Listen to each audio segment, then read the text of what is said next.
मन कर सिलावट पे लोढ़ा से ए सखी का बताई मन कर सिलावट पे लोढ़ा से कुछ दी जवानी रजल कौना साबत संग काटा तोड़ चानी लगा के मच्छरदानी रजल कौना साबत संग काटा तोड़ चानी लगा के मच्छरदानी रजल।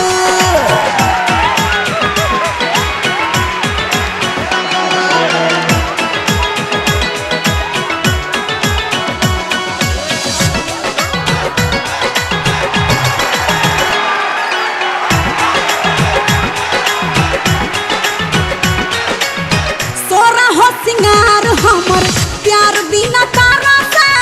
रोजे भूलिया के कहाँ चली जाला घर से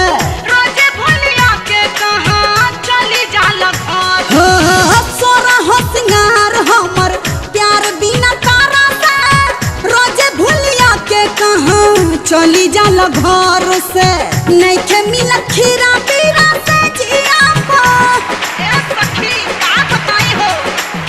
नहीं के मिला खीरा पीरा से जिया पा रोजे सहतानी रजल कौना साबत संग काटा ताड़ा चानी लगा के मच्छरदानी रजल कौना साबत संग काटा ताड़ा चानी लगा के मच्छरदानी रजल।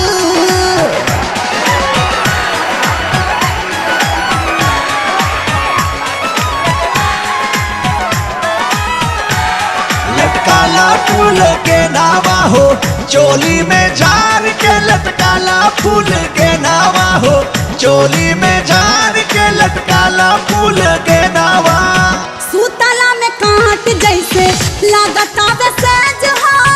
बड़ा मन करता खाए के नॉन वेज हो बुझत है नहीं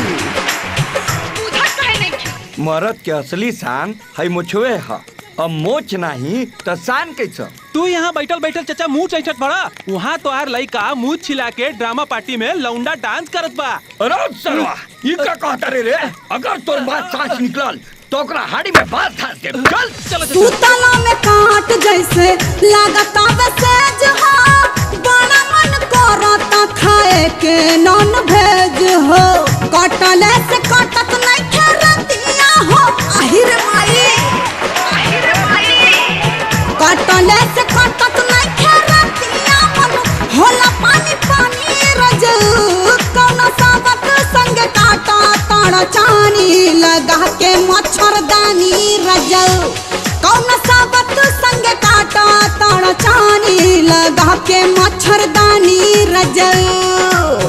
मन कर सिलावट पे लोढ़ा से कुछ दी जवानी रजल